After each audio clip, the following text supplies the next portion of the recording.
Excellent début du week-end à toutes et à tous et bienvenue à cette grande édition du journal à la langue française. Vous êtes en compagnie de Patrick Nyridandi. Tout de suite l'essentiel de l'actualité.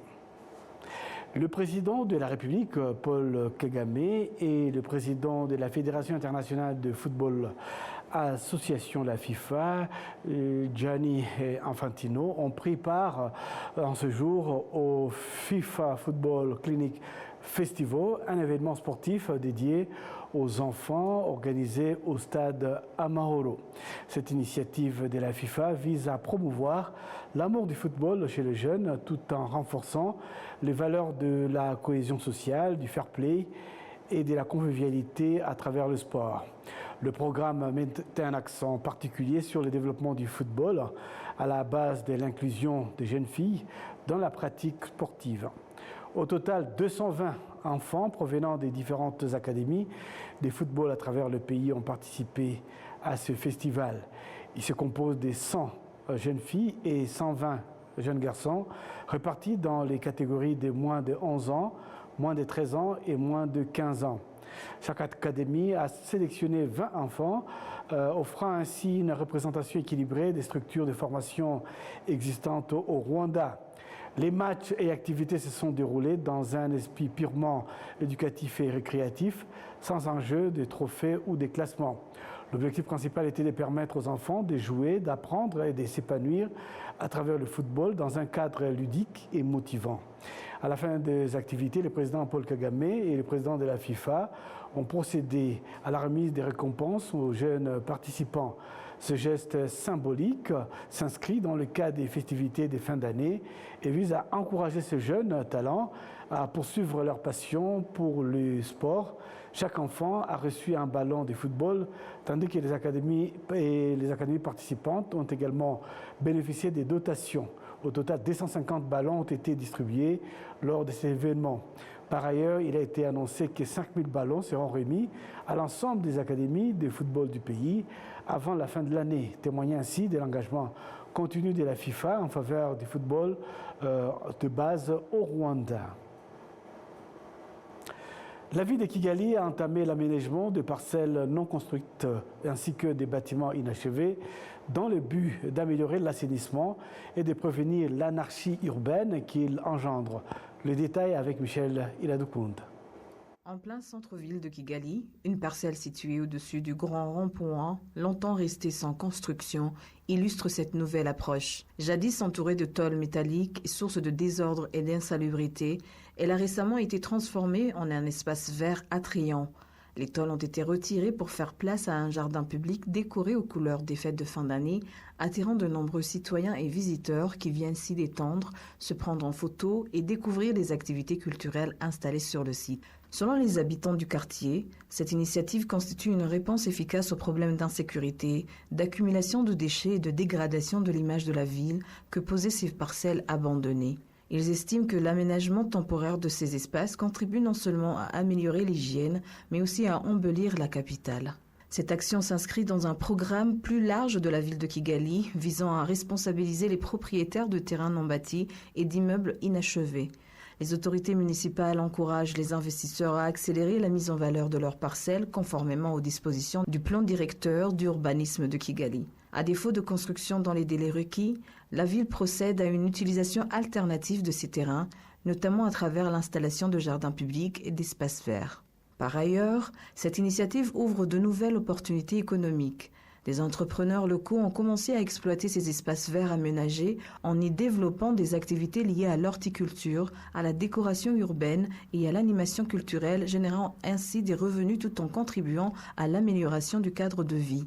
S'exprimant à ce sujet, la directrice générale de communication et d'éducation civique à la mairie de la ville de Kigali, Madame Emma Claudine Nirenganya, a rappelé que les propriétaires de parcelles non construites et de bâtiments inachevés sont tenus d'en faire un usage conforme aux orientations du plan directeur de la ville. Elle a précisé que les terrains dont les propriétaires ne respectent pas ces prescriptions sont temporairement aménagés en espaces verts jusqu'à ce que les intéressés engagent effectivement les travaux de construction prévus. À travers cette initiative, la ville de Kigali a réaffirmé sa volonté de promouvoir un développement urbain ordonné, durable et respectueux de l'environnement, tout en renforçant l'attractivité de la capitale et la qualité de vie de ses habitants. Et puis, parlons à présent tourisme. L'année 2025 est saluée par de nombreux investisseurs, tant rwandais qu'étrangers, engagés dans le secteur de l'hôtellerie et du tourisme. Ils estiment qu'il s'agit d'une année particulièrement réussie pour leurs activités commerciales. Ils fondent également de grands espoirs sur l'année 2026, notamment au regard des récompenses internationales décernées au Rwanda en reconnaissance des investissements consentis dans les infrastructures hôtelières et touristiques. Le récit de Jean-Benoît Michel. Seulement 5 jours de l'entrée dans l'année 2026, plusieurs investisseurs du secteur hôtelier expriment leur satisfaction quant aux performances enregistrées en 2025, qu'ils qualifient d'année exceptionnelle pour leurs affaires. Comparé à 2024, l'année 2025 a connu une augmentation du nombre de touristes, notamment à travers les demandes d'hébergement. Pour l'année 2026, nous prévoyons une hausse encore plus importante compte tenu des réservations déjà effectuées et des efforts consentis pour améliorer davantage la qualité de nos services. Les responsables sont donc très encourageants. It was good, it was exciting, and a lot have been done. And we are even expecting this. Les perspectives sont donc très encourageantes. Ce fut une très bonne année, une année réjouissante avec de nombreuses réalisations. Nous sommes convaincus que la nouvelle année sera encore meilleure. Le mois de décembre a été particulièrement marqué par une forte affluence des clients, ce qui nous rend fiers. À mon avis, 2026 sera encore meilleur que 2025, car les acteurs du secteur sont mieux préparés, plus professionnels et bien formés. Le secteur est en pleine croissance. Alors que l'année 2025 touche sa fin, le Rwanda a reçu deux prestigieuses distinctions. La 3e place mondiale parmi les destinations émergentes les plus désirées par les touristes, c'est le Most Desirable Emerging Destination, et le premier prix africain pour les investissements dans les infrastructures touristiques, Africa Tourism Award. Tout le monde en bénéficie. Lorsque les touristes arrivent, même l'agriculteur tire profit de sa production, tout comme le chauffeur. Chacun y trouve son compte. La marque Visit Rwanda ne se limite pas au tourisme, elle contribue également à l'économie nationale. De nombreux visiteurs du Rwanda qui séjournent dans les hôtels et visitent les parcs nationaux du pays affirment être impressionnés par la beauté et des sites touristiques.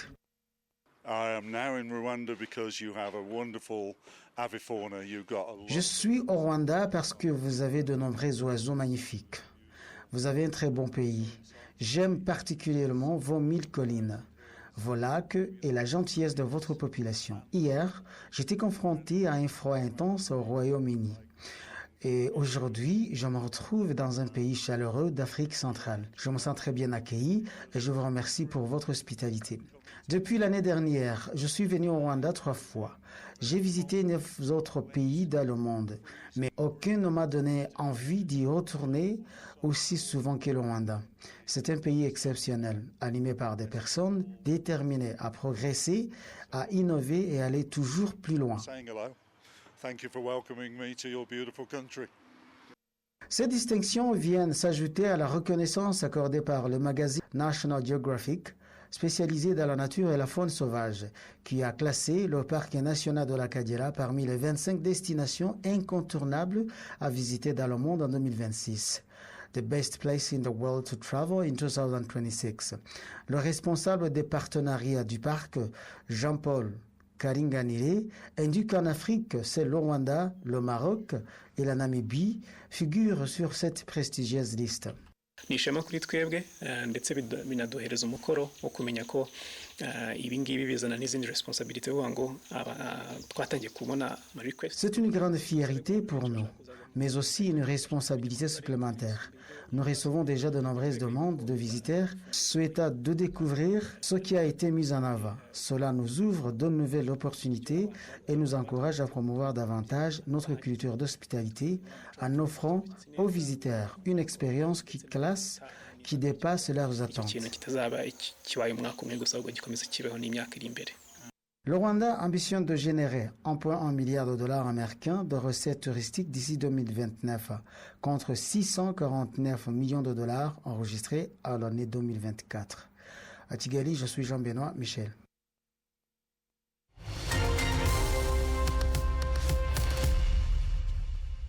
Bienvenue à l'entretien de la semaine. Nous recevons Johan Kurfikel. J'espère que j'ai bien prononcé les noms. Hein. Et donc, comment on le prononce très bien votre nom? Johan Gurfinkiel. Gurfinkiel. Je peux comprendre qu'un nom polonais résonne moins facilement au Rwanda, mais c'est pas grave. Voilà. Et tout le monde dit aussi que le nom qui est en Rwanda, c'est très compliqué. Bien plus que les Polonais, je vous rassure. Donc, vous êtes le secrétaire général du CICAD. Est-ce qu'on peut connaître déjà, les Rwandais peuvent comprendre déjà ce que c'est le CICAD? Bien sûr. La CICAD, c'est la coordination intercommunautaire contre l'antisémitisme et la diffamation. C'est un organisme qui a été créé il y a une trentaine d'années par la volonté des communautés juives suisses, dans la perspective d'être un rempart face à l'antisémitisme. C'est un peu le cœur de l'activité qui s'est beaucoup développée, et ça sera probablement l'objet de notre discussion, à la question mémorielle, notamment sur la transmission de la mémoire de la Shoah. Donc c'est un peu les deux pendants principaux du travail de la CICAD, la lutte contre l'antisémitisme, la transmission de la mémoire sur le territoire suisse. 30 ans après, le génocide, 31 ans après le génocide qui s'est passé au Rwanda, tout le monde aurait dit que le monde a compris ce qui s'est passé. Apparemment, quand on voit en Europe déjà, l'antisémitisme ne fait qu'avancer. En Suisse notamment, il y a plein d'exemples. Hein. Vous, comment arrivez-vous justement à mobiliser cette population dans le cadre de lutter contre l'antisémitisme en Europe? Parce que les exemples sont là, très fraîchement, le Rwanda. C'est une excellente question, puis c'est surtout le problème principal, c'est comment conscientiser la question de l'antisémitisme auprès de la population. C'est comment est-ce qu'aujourd'hui, à la fois nos dirigeants et j'ai envie de dire la société civile, parvient à mettre des mots sur ce déchaînement de haine et de violence qu'on a pu voir dans toute l'Europe et notamment dans tout l'Occident face à un antisémitisme de plus en plus virulent et agressif. Ça demande à la fois une conscience à la fois du politique, des autorités en charge, des exécutifs, et puis ensuite transmettre et faire résonner ce message plus largement dans l'espace public, dans les écoles, j'ai envie de dire, de manière à rendre, même au niveau des médias, le message le plus audible possible. Et c'est la grande difficulté dans un contexte que vous connaissez comme moi, qui est comment est-ce que finalement le conflit, pour mal nommer, au Proche-Orient, a un impact très direct sur la question de la sérénité, de la sécurité des Juifs dans le monde. Regardez Sydney, qui est l'exemple le plus éloquent, qu'un Juif abattu comme des animaux par deux terroristes, et on nous expliquera probablement qu'il s'agit encore une fois d'un mouvement initié par des terroristes radicalisés. Pour autant, la question de l'antisémitisme est très présente. Et pour autant, les mécanismes qui permettent aujourd'hui d'être plus actifs, plus réactifs, plus conscients face à ces mouvements de l'antisémitisme, et vous le citiez justement, c'est aussi résonne au regard du travail qu'on peut faire et du travail mémoriel. Ma présence au Rwanda ces jours, elle n'est pas anodine. Je ne suis pas venu en vacances. Justement, c'est ça la seconde question. Hein. Il y a ce qui s'est passé pour les Juifs hein, en Europe. L'un des pires génocides que le monde ait connu. Et il y a, pendant toutes ces décennies, l'antisémitisme qui a du mal à être déraciné en Europe. ici au Rwanda, il y a eu ce génocide 31 ans déjà. Il y a la négation du génocide. Je voulais connaître l'objectif de votre visite, s'il y a une convergence justement pour pouvoir travailler ensemble, pour lutter à la fois contre l'antisémitisme et la négation du génocide de Tutsis au Rwanda. C'est une question complexe, mais en tout cas, vous avez mis le doigt sur le sujet.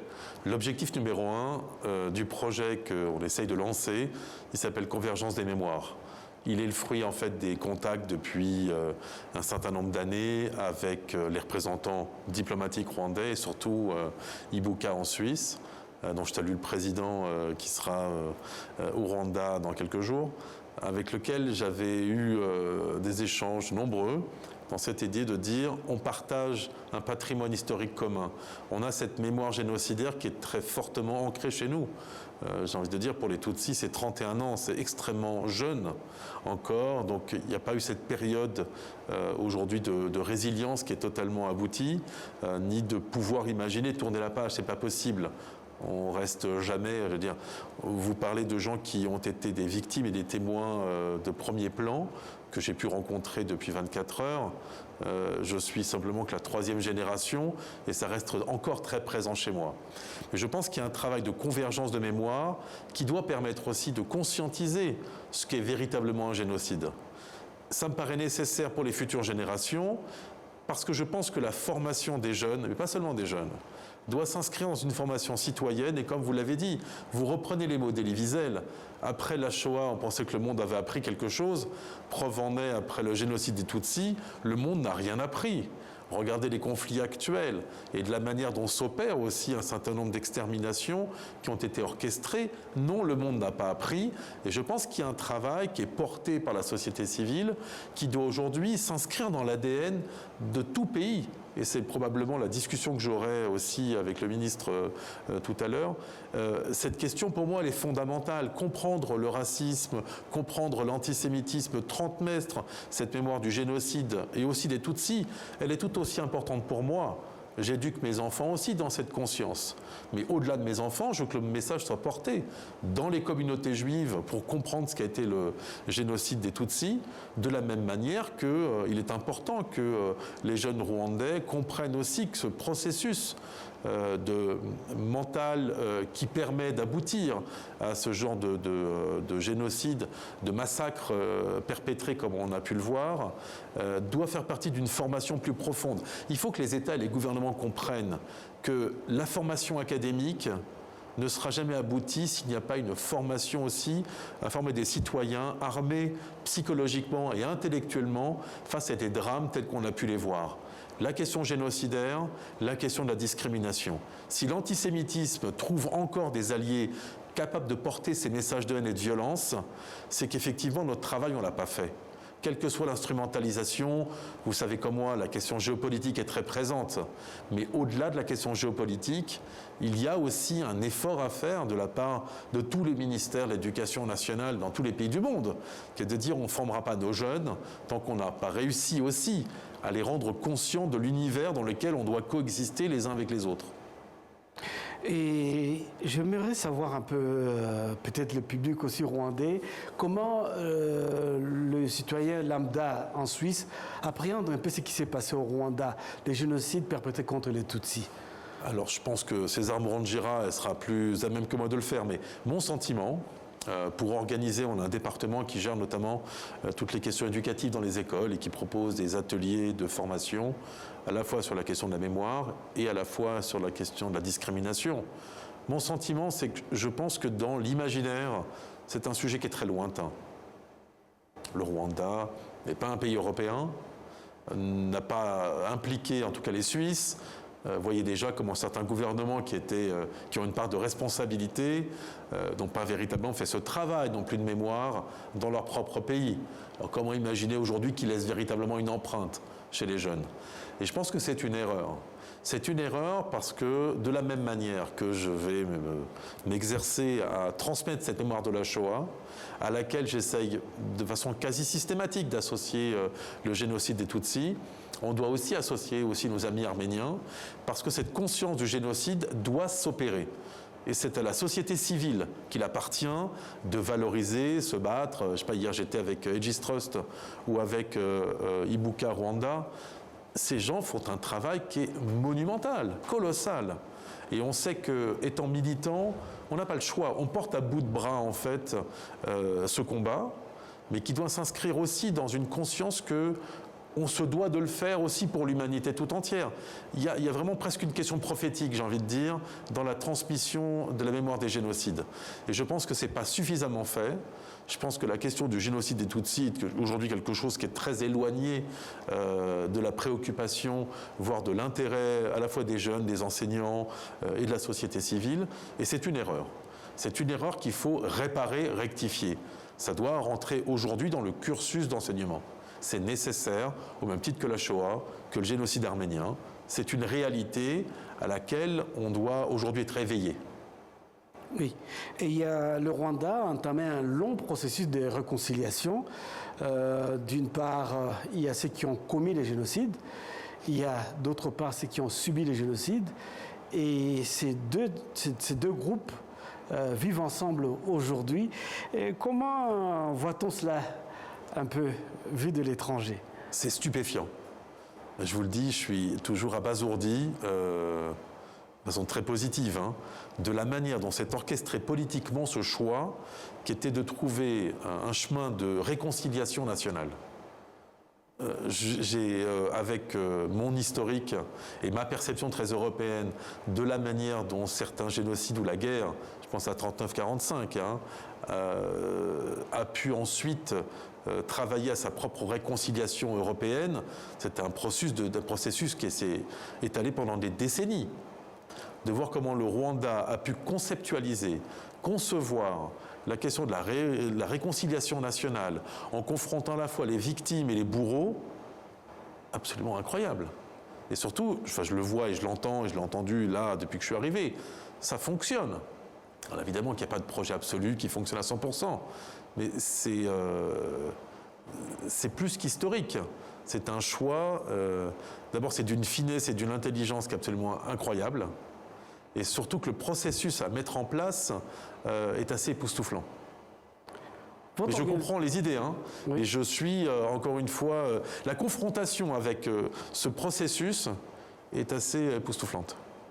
Votre organisation, la CICAD, a été créée en 1991 et vous avez fait un travail remarquable quand on voit un peu, quand on vous suit à travers les médias sociaux. Et que voulez-vous apprendre du Rwanda que vous pouvez notamment exploiter dans ce que vous faites dans la lutte contre l'antisémitisme en Suisse? Et d'autre part, qu'est-ce que le Rwanda peut attendre d'une organisation comme la vôtre? On a tout à gagner. On a tout à gagner conjointement. Travailler, je dis, sur la question du génocide, c'est un travail sur un chemin qu'on doit emprunter ensemble. Vous me posiez la question de savoir comment est-ce que résonne la question du génocide des Tutsis en Europe. De mon point de vue, il est quasiment nul. Enfin, j'ai été scolarisé notamment en France. Je vois bien que la percée, la compréhension de ce génocide était quasiment absente. La question de la familiarisation avec la Shoah est, j'ai envie de dire, sur le continent africain, parce que je ne peux pas rentrer dans les programmes scolaires rwandais, mais moins présente. Et je pense que la convergence des mémoires est un sujet clé qui permet à la fois d'appréhender leur spécificité et d'éveiller aussi sur ces phénomènes qui doivent aujourd'hui faire partie du cursus. Parce que ça c'est une première chose. C'est l'élément historique et humain de comprendre ce qu'était un génocide, sachant que les termes sont tellement dévoyés, banalisés, parfois niés. Vous parlez du négationnisme, je peux vous le dire, certes c'est une question très présente pour la question du génocide des Tutsis parce que c'est 31 ans. Imaginez pour la Shoah, il y a beaucoup plus de décennies qui se sont écoulées et pour autant on doit encore combattre les négationnistes et j'en veux pour preuve certains stickers que j'ai pu voir à Genève posés ça et là sur des murs. Donc il y a des actions judiciaires qui s'envisagent comme le fait Ibuka et d'autres organisations, mais ça veut dire que c'est un premier combat. La question de l'antisémitisme, elle va de pair avec, comme on le dit souvent, l'antisémitisme est pour la plus grande proportion le fruit de l'ignorance, la méconnaissance de l'autre. Et je pense qu'on a tout à gagner, et tous à gagner, avec une meilleure familiarisation, une compréhension, une connaissance de l'autre. Si on fait déjà ça, je pense qu'on aura fait un grand pas en avant. Et ça ira de pair aussi avec d'autres formes de discrimination auxquelles se confrontent aussi des Rwandais quand ils sont en Europe. Donc, et les programmes qu'on aborde en classe, ils envisagent à la fois la question de la discrimination raciale au sens large, et on essaie d'aborder des questions spécifiques qui sont sur le racisme anti-noir, l'antisémitisme, le racisme anti-musulman. Et je pense que ce sont des éléments, pour moi, qui sont fondateurs à la formation citoyenne et à l'éveil. Ce que la CICAD a apporté notamment à des organisations rwandaises, c'est plutôt une certaine perspective sur des mécanismes de travail qui ont en tout cas rencontré du succès pour un certain nombre d'entre eux et qui pourraient aider, notamment en Europe, à faire résonner un peu mieux, je pense, le génocide des Tutsis, qui est, de mon point de vue, encore un peu lointain dans l'esprit. Et je pense que globalement, on a tout à gagner à pouvoir travailler conjointement sur la conscientisation et qui va de pair avec un projet. Alors je vais vous le livrer, parce que ça fait partie un peu des objets qui m'ont mené au Rwanda, qui était ce projet de convergence des mémoires, dans lequel l'objectif pour moi, c'était une phase exploratoire, découvrir les lieux du génocide, et de revenir ensuite en Suisse pour réfléchir à un projet qui pourrait s'imaginer depuis la Suisse, avec l'accompagnement d'élus de tous bords, de journalistes, et réussir à faire ce trajet entre la Suisse, la Pologne et les camps d'extermination, notamment d'Auschwitz, et ensuite le Rwanda, qui permettrait effectivement de pouvoir faire converger encore une fois ces mémoires. Alors c'est un projet que je l'espère pas uniquement ponctuel, il ne faut pas faire un projet une fois, mais déjà de renforcer cette conscientisation pour pouvoir ensuite, sur cette base-là, construire quelque chose dans laquelle on arrive à faire coexister nos mémoires collectives parce qu'on a cette mémoire du génocide. C'est ça le projet. C'est un processus un peu long. Évidemment, je vais m'évertuer à associer Ibuka tout au long du processus pour arriver à ce programme, que je veux inscrire sur le long terme. Et je pense que c'est bénéfique pour la société civile, c'est bénéfique pour notre éducation, et on ne peut pas aujourd'hui regarder, entre guillemets, parce que vous voyez souvent l'Europe qui regarde le continent africain comme étant une espèce de masse, comme ça. Ça n'est pas une masse. Il y a une histoire aussi individuelle selon les pays qui est importante à valoriser, et qui fait partie un peu de cette humanité de partage. Et cette humanité, elle s'envisage à la fois en prenant conscience des dérives les plus graves. Je veux dire, honnêtement, j'étais au mémorial avec Aegis Trust hier et j'ai vu le musée.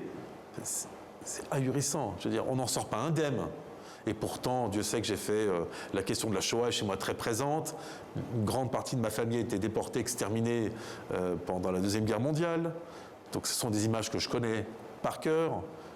Vous voyez comment s'est déroulé ce génocide alors que je suis contemporain de génocide. Je suis né en 1971.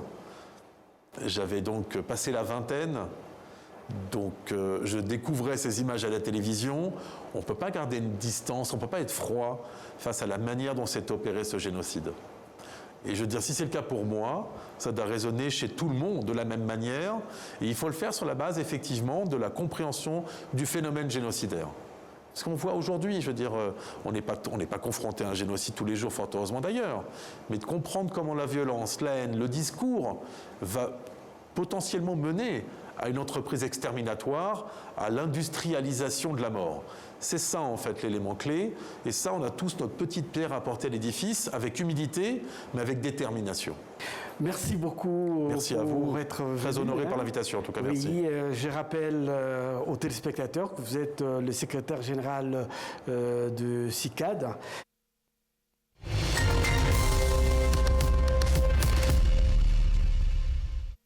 C'est donc avec cet entretien que nous mettons un point final à cette grande édition du journal en langue française. Au nom de toute l'équipe qui m'a accompagné tout au long de ce journal, je vous souhaite de passer un excellent week-end à notre compagnie.